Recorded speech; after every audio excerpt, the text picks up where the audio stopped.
A large problem in India is women's safety and education.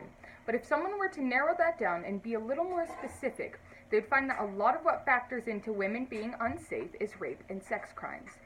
According to the National Crime Records Bureau in 2013, 24,923 rape cases were reported across India in 2012. Out of these, 24,470 were committed by someone known to the victim. That is 98% of the cases. Rape is the fourth most common crime in India. A recent report by the Live Mint tells us that about 99% of cases of sexual violence go unreported in India, and that a total of 1,187 cases of rape were registered in Haryana in 2016.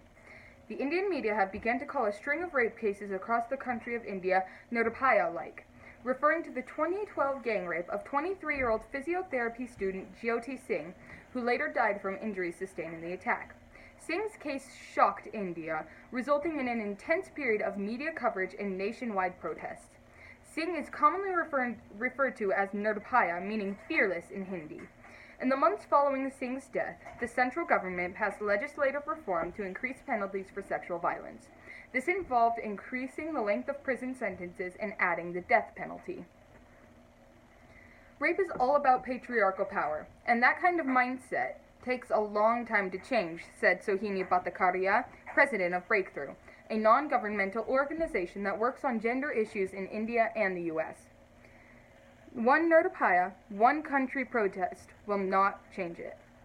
Some of the latest data from India's National Crime Record Bureau recorded a 12% rise in the number of rape-related cases, up from 34,651 cases in 2015 to 38,947 in 2016. That's more than 100 cases of reported rapes every day on average. While the numbers show a clear rise in the number of sexual assaults, experts say the increase is at least partially due to increased awareness among women. Ruchira Gupta, the founder of APNIAP, an anti-sex trafficking organization in India, said that the data reveals women are refusing to be silent and that the shame is no longer there. However, she cautioned that the figures likely represent only the tip of the iceberg. Large numbers of women are choosing not to report incidents because they don't trust the police or the police are not registering the cases, she says. This isn't right. Women have the right to stand up and speak out. One example of women speaking up is a group called the Gulabi Gang. The Gulabi Gang is a group of over 400,000 women across 11 districts of India. They all carry lathis, or sticks, and wear pink saris. Gulabi means pink in Hindi.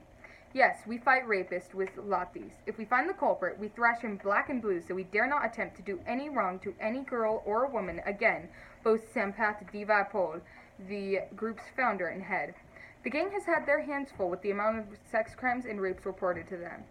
Everyone can do something, even you. And no, you don't have to go to India and beat rapists with brooms. All you have to do is donate. I mentioned before the organization APNIAP, which prevents sex trafficking. APNIAP accepts book donations. The books help educate young children as well as help educate women on how to keep themselves safe. Their website is easy to get to if you just search for APNIAP, spelled APNEAAP. Speak up, stand up, and help prevent these terrible crimes in India.